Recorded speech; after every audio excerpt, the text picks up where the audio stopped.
ನಮಸ್ಕಾರ ಸ್ನೇಹಿತರೆ, ನಿಮಗೆಲ್ಲರಿಗೂ ನಮ್ಮ ಹೊಸ ಜೀವನ ಯೂಟ್ಯೂಬ್ ಚಾನಲ್ಗೆ ಸ್ವಾಗತ. ನೀವೆಲ್ಲರೂ ದೇವರ ಮೇಲೆ ಭರವಸೆ ಇಟ್ಟಿದ್ದೀರಿ. ಬ್ರಹ್ಮ, ವಿಷ್ಣು ಮತ್ತು ಮಹೇಶ್ವರರ ಆಶೀರ್ವಾದದಿಂದ ನೀವೆಲ್ಲರೂ ತುಂಬ ಚೆನ್ನಾಗಿರುತ್ತೀರಿ. ನೀವೇಕೆ ಚಿಂತಿಸುತ್ತಿದ್ದೀರಾ? ಈಗ ನಿಮ್ಮ ಮೇಲೆ ತ್ರಿಲೋಕನಾಥನ ಕೈ ಇದೆ. ಈಗ ನಿಮ್ಮನ್ನು ಯಾರು ಏನೂ ಮಾಡಲು ಸಾಧ್ಯವಿಲ್ಲ ಮತ್ತು ಯಾವುದೇ ಕೆಡುಕನ್ನು ಮಾಡಲು ಸಾಧ್ಯವಿಲ್ಲ. ಯಾರೇ ಎಷ್ಟೇ ಪ್ರಯತ್ನ ಪಟ್ಟರು ಮತ್ತು ಎಷ್ಟೇ ಶಕ್ತಿಯನ್ನು ಬಳಸಿದರೂ ಈಗ ನಿಮ್ಮ ಒಂದು ಕೂದಲನ್ನು ಕೂಡ ಯಾರು ಡೊಂಕು ಮಾಡಲು ಸಾಧ್ಯವಿಲ್ಲ.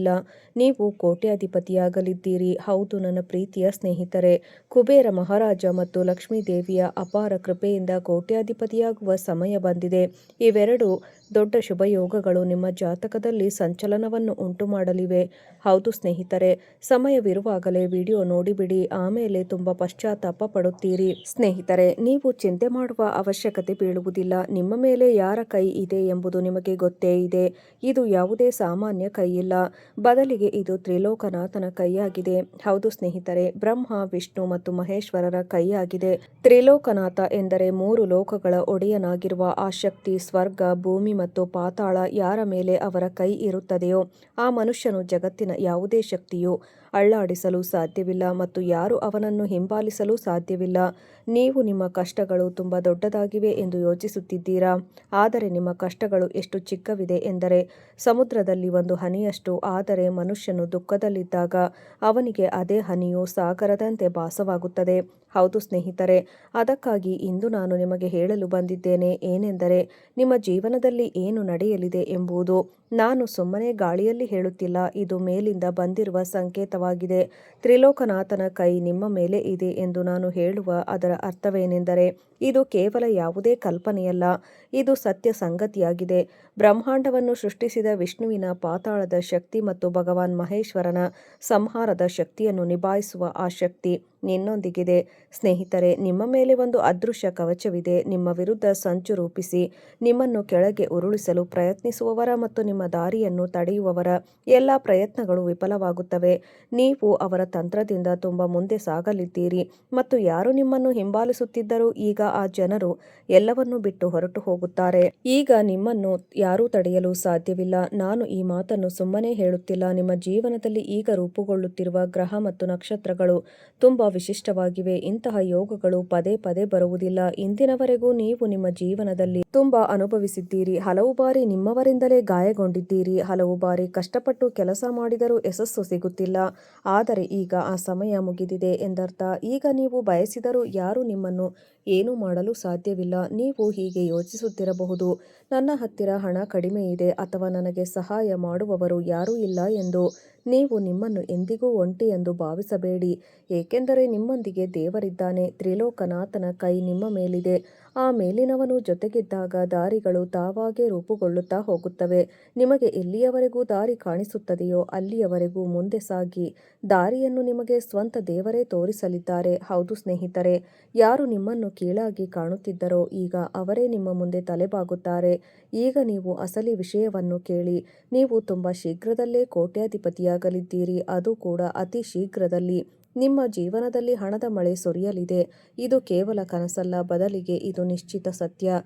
ನಿಮ್ಮ ಮನೆಗೆ ಆ ಲಕ್ಷ್ಮೀ ದೇವಿಯು ಹೆಜ್ಜೆ ಇಡಲಿದ್ದಾಳೆ. ಯಾರ ಬರುವಿಕೆಯಿಂದ ಬೀಗಗಳು ತೆರೆಯುತ್ತದೆಯೋ ಮುಚ್ಚಿದ ಬಾಗಿಲುಗಳು ಮತ್ತು ಮುಚ್ಚಿದ ದಾರಿಗಳು ತೆರೆದುಕೊಳ್ಳಲು ಪ್ರಾರಂಭಿಸುತ್ತವೆ ಮತ್ತು ಸುಖ ಸಮೃದ್ಧಿಯ ಗಂಗೆ ಹರಿಯಲು ತೊಡಗುತ್ತಾಳೆ. ಈಗ ಅದೇ ಸಮಯ ನಿಮ್ಮ ಜೀವನದಲ್ಲಿ ಬರಲಿದೆ. ಇದು ಹೇಗೆ ಸಾಧ್ಯ ಎಂದು ಯೋಚನೆ ಮಾಡುತ್ತಿರಬಹುದು, ಆದರೆ ದೇವರ ಕೆಲಸಗಳಲ್ಲಿ ಅವರ ದಾರಿಗಳು ವಿಚಿತ್ರವಾಗಿರುತ್ತವೆ.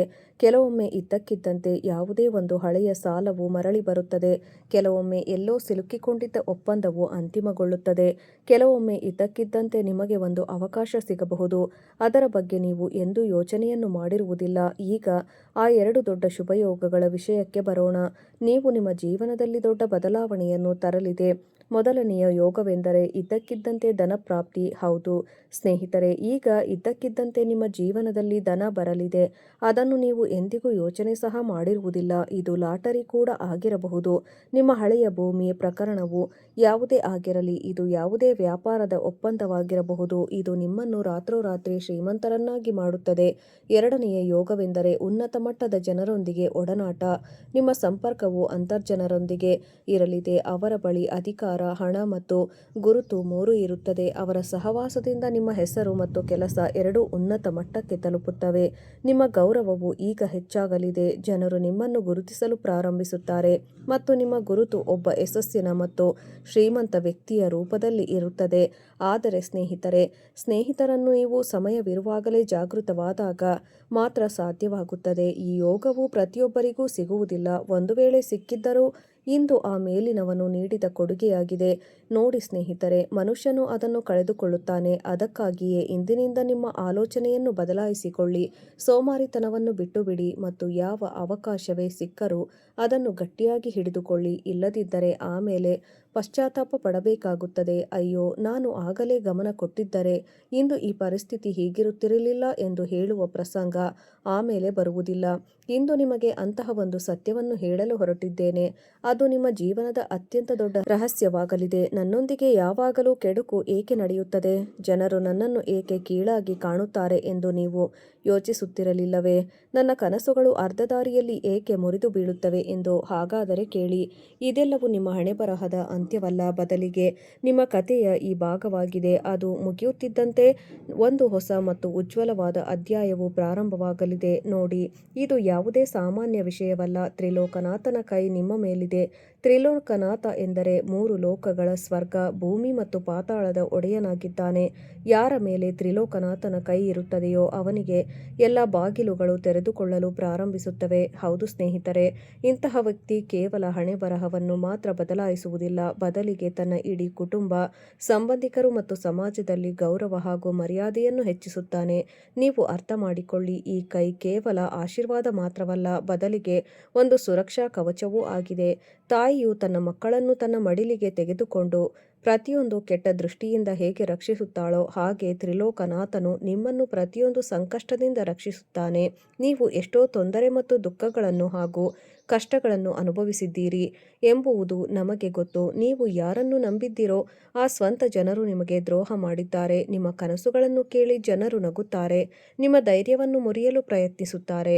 ಕೆಲವೊಮ್ಮೆ ಹಣದ ಕೊರತೆ, ಕೆಲವೊಮ್ಮೆ ಅವಕಾಶಗಳ ಕೊರತೆ, ಇನ್ನು ಕೆಲವೊಮ್ಮೆ ಹಣೆಯ ಬರಹದ ಹೊಡೆತವು ನಿಮ್ಮನ್ನು ಎಷ್ಟು ಅಸಹಾಯಕರನ್ನಾಗಿ ಮಾಡುತ್ತದೆ ಎಂದರೆ ನೀವು ನಿಮ್ಮ ಮೇಲೆ ಕೋಪಗೊಳ್ಳುವಂತೆ ಆಯಿತು. ಆದರೆ ಈಗ ಇದೆಲ್ಲವೂ ಬದಲಾಗಲಿದೆ. ಹೌದು ಸ್ನೇಹಿತರೆ, ಏಕೆಂದರೆ ತ್ರಿಲೋಕನಾಥನ ಕೈ ನಿಮ್ಮ ಮೇಲೆ ಬಂದಿದೆ ಮತ್ತು ಇನ್ನು ಮುಂದೆ ಏನು ನಡೆಯಲಿದೆಯೋ ಅದರ ಬಗ್ಗೆ ನೀವು ಯೋಚಿಸುವ ಅಗತ್ಯವಿರುವುದಿಲ್ಲ. ನಿಮ್ಮ ಶತ್ರುಗಳು ತಾವಾಗೇ ತಮ್ಮ ದಾರಿಗಳನ್ನು ಬದಲಾಯಿಸಿಕೊಳ್ಳುತ್ತಾರೆ ಮತ್ತು ಯಾರು ನಿಮ್ಮನ್ನು ಕೀಳಾಗಿ ಕಾಣುತ್ತಿದ್ದರೋ ಅವರು ಈಗ ನಿಮಗೆ ಗೌರವದಿಂದ ನಮಸ್ಕರಿಸುತ್ತಾ ಕಾಣಿಸಿಕೊಳ್ಳುತ್ತಾರೆ. ಹೌದು ಸ್ನೇಹಿತರೆ, ಜ್ಯೋತಿಷ್ಯ ಶಾಸ್ತ್ರದ ಪ್ರಕಾರ ಇಂತಹ ಆಶೀರ್ವಾದ ತುಂಬಾ ಕಡಿಮೆ ಜನರಿಗೆ ಸಿಗುತ್ತದೆ. ಆದರೆ ಯಾರಿಗೆ ಈ ಆಶೀರ್ವಾದ ಸಿಗುತ್ತದೆಯೋ ಅವರು ಒಂದು ಬಾರಿ ಅರ್ಥ ಮಾಡಿಕೊಳ್ಳಿ, ಏಕೆಂದರೆ ಅವರ ಹಣೆ ಬರಹವೇ ಬದಲಾಗಿ ಹೋಗಿದೆ ಎಂದು. ನಿಮ್ಮ ಜಾತಕದಲ್ಲಿ ರೂಪುಗೊಳ್ಳುತ್ತಿರುವ ಗ್ರಹಗಳ ಯೋಗವು ಅತ್ಯಂತ ಶಕ್ತಿಶಾಲಿ ಗ್ರಹ ಯೋಗವಾಗಿದೆ. ಗುರುವಿನ ಸಂಚಾರ, ಶನಿಯ ಕೃಪೆ ಮತ್ತು ಚಂದ್ರನ ಅನುಕೂಲತೆಗಳು ಒಟ್ಟಾಗಿ ನಿಮ್ಮ ಹಣೆಬರಹವನ್ನು ಬದಲಾಯಿಸಲಿವೆ. ಹೌದು ಸ್ನೇಹಿತರೆ, ಅದಕ್ಕಾಗಿ ವಿಡಿಯೋವನ್ನು ಕೊನೆಯವರೆಗೂ ನೋಡುವ ಅಗತ್ಯವಿದೆ.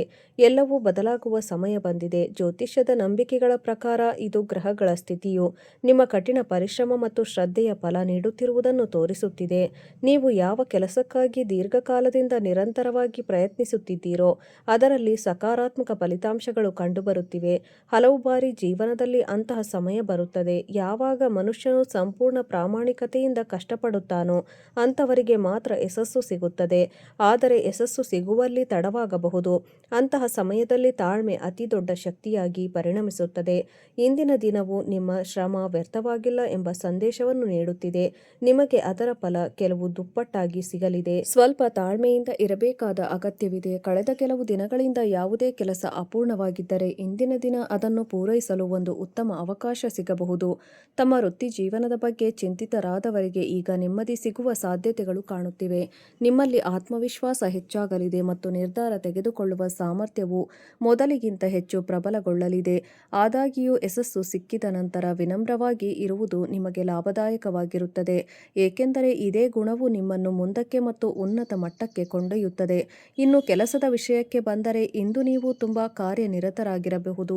ಬಹಳಷ್ಟು ಕೆಲಸಗಳ ಕಾರಣದಿಂದಾಗಿ ಹಲವು ಪ್ರಮುಖ ಜವಾಬ್ದಾರಿಗಳು ಒಂದೇ ಬಾರಿಗೆ ನಿಮ್ಮ ಮುಂದೆ ಬರಬಹುದು. ಆರಂಭದಲ್ಲಿ ಇವೆಲ್ಲವೂ ಸ್ವಲ್ಪ ಕಷ್ಟವೆನಿಸಬಹುದು, ಆದರೆ ನೀವು ಸಮಯವನ್ನು ಸರಿಯಾಗಿ ನಿರ್ವಹಿಸಿದರೆ ದಿನದ ಅತ್ಯಂತ ವೇಳೆಗೆ ಅಂತ್ಯದ ವೇಳೆಗೆ ಬಹುಶಃ ಬಹುತೇಕ ಕೆಲಸಗಳು ಯಶಸ್ವಿಯಾಗಿ ಪೂರ್ಣಗೊಳ್ಳಲಿವೆ. ಭಗವಾನ್ ಬ್ರಹ್ಮ, ವಿಷ್ಣು, ಮಹೇಶ್ವರರ ಆಶೀರ್ವಾದದಿಂದ ಹಿರಿಯ ಅಧಿಕಾರಿಗಳ ಸಹಕಾರ ಸಿಗುವ ಸಾಧ್ಯತೆ ಇದೆ.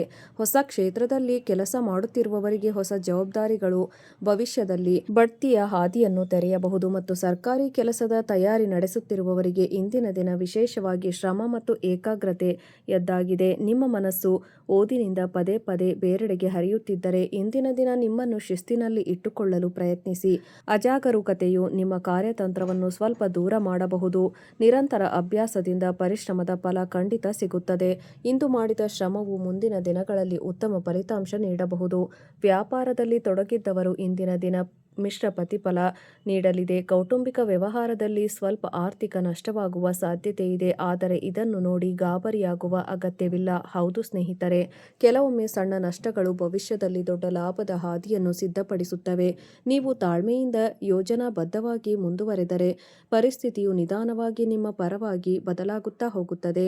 ಯಾವುದೇ ದೊಡ್ಡ ಹೂಡಿಕೆಯ ನಿರ್ಧಾರವನ್ನು ಆಲೋಚಿಸಿ ತೆಗೆದುಕೊಳ್ಳಿ. ಮುಂದಿನ ದಿನಗಳಲ್ಲಿ ಅವಸರದ ನಿರ್ಧಾರಗಳನ್ನು ತಪ್ಪಿಸಿ. ಇದು ನಿಮಗೆ ಒಳ್ಳೆಯದು. ಹಣಕಾಸಿನ ವಿಷಯದಲ್ಲಿ ಇಂದು ಅನಗತ್ಯ ವೆಚ್ಚಗಳ ಮೇಲೆ ನಿಯಂತ್ರಣವಿಟ್ಟುಕೊಳ್ಳುವುದು ನಿಮಗೆ ಲಾಭದಾಯಕವಾಗಿರುತ್ತದೆ. ನೀವು ಈಗಾಗಲೇ ಯಾವುದೋ ಉಳಿತಾಯದ ಯೋಜನೆ ಮಾಡಿದ್ದೀರಿ, ಅದಕ್ಕೆ ಬದ್ಧರಾಗಲು ಪ್ರಯತ್ನಿಸಿ. ಸ್ನೇಹಿತರೆ, ಈಗ ನಿಮ್ಮ ಸಮಯವು ಬದಲಾಗಲಿದೆ, ಆದರೆ ನಾನು ನಿಮಗೆ ಹೇಳಲು ಹೊರಟಿರುವ ಒಂದು ತಪ್ಪನ್ನು ಎಂದಿಗೂ ಮಾಡಬೇಡಿ. ಯಾವುದೇ ಸಾಮಾನ್ಯ ವಿಷಯವಲ್ಲ, ಬದಲಿಗೆ ನಿಮ್ಮ ಜೀವನವನ್ನು ಬದಲಾಯಿಸುವ ವಿಷಯವಾಗಿದೆ. ಸ್ನೇಹಿತರೆ, ಯಾವುದೇ ಕೆಲಸವನ್ನು ಮಾಡುವ ಮೊದಲು ಅದರ ಬಗ್ಗೆ ಇತರರಿಗೆ ಹೇಳಬೇಡಿ, ಏಕೆಂದರೆ ಶತ್ರುಗಳು ನಿಮ್ಮನ್ನು ಎಲ್ಲಾ ರೀತಿಯಿಂದಲೂ ತಗ್ಗಿಸಲು ಪ್ರಯತ್ನಿಸುತ್ತಾರೆ. ಆದರೆ ನೀವು ಧೈರ್ಯದಿಂದ ಇರಬೇಕು. ಏನೇ ಆದರೂ ಗುರಿಯನ್ನು ತಲುಪಲೇಬೇಕು. ಸ್ನೇಹಿತರೆ, ನಿಮ್ಮ ಪರಿಶ್ರಮ ಎಂದಿಗೂ ವ್ಯರ್ಥವಾಗುವುದಿಲ್ಲ ಮತ್ತು ಮುಂದೆಯೂ ವ್ಯರ್ಥವಾಗುವುದಿಲ್ಲ. ಸ್ವಲ್ಪ ತಡವಾದರೂ ನಿಮಗೆ ಸಿಗಬೇಕಾದ ಫಲ ಸಿಕ್ಕೇ ಸಿಗುತ್ತದೆ. ಖಂಡಿತವಾಗಿಯೂ ಸಿಗುತ್ತದೆ, ಏಕೆಂದರೆ ದೇವರ ನ್ಯಾಯಾಲಯದಲ್ಲಿ ನ್ಯಾಯ ಸಿಗುವುದು ತಡವಾಗಬಹುದು, ಆದರೆ ಅನ್ಯಾಯವಾಗುವುದಿಲ್ಲ. ಆದರೆ ಇಲ್ಲಿ ಅಂಧಕಾರವಿಲ್ಲ. ಯಾವ ಜನರು ನಿಮ್ಮನ್ನು ತಮ್ಮವರೆಂದು ಭಾವಿಸದೆ ಮುಖ ತಿರುಗಿಸಿಕೊಂಡಿದ್ದರು, ತುಂಬಿದ ಸಭೆಯಲ್ಲಿ ನಿಮಗೆ ಅಪಮಾನ ಮಾಡಿದ್ದರು, ಅವರಿಗೆ ಉತ್ತರವನ್ನು ಈಗ ನೀವು ನೀಡಬೇಕಾಗಿದೆ. ನಿಮ್ಮ ಜೀವನದ ಪ್ರತಿಯೊಂದು ಸಂತೋಷವನ್ನು ನೀವು ಮರಳಿ ತರಬೇಕಾಗಿದೆ. ನಯವಂಚಕರು ಏನೇ ಮಾಡಿದರೂ ನಿಮ್ಮ ಪರಿಶ್ರಮದ ಕಾರಣದಿಂದಾಗಿ ನಿಮಗೆ ಸಂತೋಷ ಸಿಗುತ್ತದೆ. ಸ್ವಲ್ಪ ಕಠಿಣ ಪರಿಶ್ರಮದ ಅಗತ್ಯವಿದೆ. ಯಶಸ್ಸು ನಿಮ್ಮ ಜೀವನದಲ್ಲಿ ಹೊಸ ಬೆಳಕನ್ನು ತರಲಿದೆ. ಸ್ನೇಹಿತರೆ, ಈ ಸಮಯದಲ್ಲಿ ನಿಮ್ಮ ಕುಟುಂಬಕ್ಕೆ ಅತ್ಯಂತ ಸಂತೋಷದ ಸಂಗತಿಯಾಗಿರಲಿದೆ. ನೀವು ಇಂದಿನವರೆಗೆ ಅನುಭವಿಸಿದ ಕಷ್ಟ, ನೋವು ಮತ್ತು ಸಮಸ್ಯೆಗಳ ವಿರುದ್ಧ ಹೋರಾಡುತ್ತಾ ಮುಂದೆ ಸಾಗಿದ್ದೀರಿ. ಇದು ಸುಲಭವಾದ ಕೆಲಸವಲ್ಲ. ಸ್ನೇಹಿತರೆ, ಶತ್ರುಗಳು ಕೂಡ ನಿಮ್ಮನ್ನು ನೋಡಿ ನಡುಗುತ್ತಾರೆ. ಅವರು ನಿಮ್ಮನ್ನು ಅಷ್ಟು ತೊಂದರೆಗೆ ಸಿಲುಕಿಸಿದ್ದರು, ಆದರೂ ನೀವು ಎಂದಿಗೂ ಮುಂದೆ ಸಾಗುವುದನ್ನು ನಿಲ್ಲಿಸಲಿಲ್ಲ, ಹಿಂಜರಿಯಲಿಲ್ಲ. ಸ್ನೇಹಿತರೆ, ಹಿಂದಿನ ದಿನಗಳು ನಿಮಗೆ ತಿಳಿದಿವೆ. ಕೆಲವು ಸಮಯ ನಿಮ್ಮ ಜೀವನಕ್ಕೆ ಅತ್ಯಂತ ಕಠಿಣವಾಗಿತ್ತು. ನೀವು ಹೊರಗಿನಿಂದ ಎಲ್ಲರೊಂದಿಗೆ ನಗುತ್ತಾ ಭೇಟಿಯಾಗುತ್ತಿದ್ದೀರಿ, ಎಲ್ಲರೊಂದಿಗೆ ನಗುತ್ತಾ ಮಾತನಾಡುತ್ತಿದ್ದೀರಿ, ಆದರೆ ಒಳಗೊಳಗೆ ಸ್ನೇಹಿತರೆ, ನೀವು ಸಂತೋಷವಾಗಿರಲಿಲ್ಲ. ಈ ವಿಷಯ ನಮಗೆ ಚೆನ್ನಾಗಿ ತಿಳಿದಿದೆ. ಮನಸ್ಸಿನಲ್ಲಿ ನೀವು ಅನೇಕ ಸಮಸ್ಯೆಗಳ ವಿರುದ್ಧ ಹೋರಾಡಿದ್ದೀರಿ, ಅನೇಕ ತೊಂದರೆಗಳನ್ನು ಎದುರಿಸಿದ್ದೀರಿ. ಒಂದಾದರ ನಂತರ ಒಂದೊಂದು ಮತ್ತೊಂದು ಸಮಸ್ಯೆಗಳು, ಹೊಸ ತೊಂದರೆಗಳು ನಿಮ್ಮ ಜೀವನದಲ್ಲಿ ಪದೇ ಪದೇ ಬರುತ್ತಲೇ ಇವೆ. ಆದರೆ ನಿಮಗೆ ಅಗತ್ಯವಿದ್ದಾಗ ಯಾರೂ ನಿಮ್ಮ ಜೊತೆ ನಿಲ್ಲಲಿಲ್ಲ. ಪ್ರತಿಯೊಬ್ಬ ವ್ಯಕ್ತಿಯು ನಿಮ್ಮಿಂದ ಮುಖ ತಿರುಗಿಸಿಕೊಂಡನು, ಆದರೂ ನೀವು ಯಾವುದೇ ಪರಿಸ್ಥಿತಿಯಲ್ಲೂ ನಿಮ್ಮನ್ನು ಒಂಟಿ ಎಂದು ಭಾವಿಸಲಿಲ್ಲ.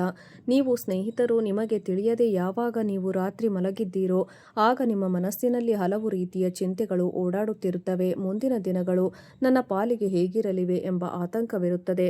ಮುಖದ ಮೇಲೆ ಯಾವಾಗಲೂ ನಗುವನ್ನು ಹೊಂದಿರುತ್ತೀರಿ, ಆದರೆ ಮನಸ್ಸಿನಿಂದ ನೀವು ಸಂತೋಷವಾಗಿಲ್ಲ ಎಂಬುದು ನಿಮಗೂ ತಿಳಿದಿದೆ, ನನಗೂ ತಿಳಿದಿದೆ. ಮನಸ್ಸಿನಿಂದ ನೀವು ಸಂತೋಷವಾಗಿಲ್ಲ ಎಂದು ನೀವು ನಿಮಗಿದ್ದ ಎಲ್ಲವನ್ನೂ ತ್ಯಾಗ ಮಾಡಿದ್ದೀರಿ. ಹಣ, ಸಂಪತ್ತು, ಪರಿಶ್ರಮ, ಸಂತೋಷ ಎಲ್ಲವನ್ನೂ ನಿಮ್ಮವರ ಒಳಿತಿಗಾಗಿ ನೀವು ತ್ಯಾಗ ಮಾಡಿದ್ದೀರಿ. ಆದರೆ ಸ್ನೇಹಿತರೆ, ನಿಮಗೆ ಅಗತ್ಯವಿದ್ದಾಗ ನಿಮ್ಮವರೇ ನಿಮಗೆ ಬೆನ್ನು ತೋರಿಸಿದರು. ನಿಮ್ಮ ಸಂಬಂಧಿಕರು ಮತ್ತು ನಿಮ್ಮ ಕುಟುಂಬದವರು ಕೂಡ ಪ್ರತಿಯಾಗಿ ನಿಮಗೆ ಏನನ್ನೂ ನೀಡಲಿಲ್ಲ, ಕೇವಲ ನಿಮ್ಮನ್ನು ಕಡೆಗಣಿಸಿದರು. ಮತ್ತು ಸ್ನೇಹಿತರೆ, ನನ್ನ ಮಾತನ್ನು ನೆನಪಿಡಿ, ಈ ಪ್ರಪಂಚದ ನಿಯಮವೇ ಹೀಗಿದೆ. ನೀವು ಇತರರಿಗಾಗಿ ಎಷ್ಟೇ ಮಾಡಿದರೂ, ನೀವೇ ಸ್ವತಃ ಹಾಳಾಗಿ ಹೋದರೂ ಕೂಡ ಜನರು ನೀವು ಎಷ್ಟೇ ಒಳ್ಳೆಯದನ್ನು ಮಾಡಿ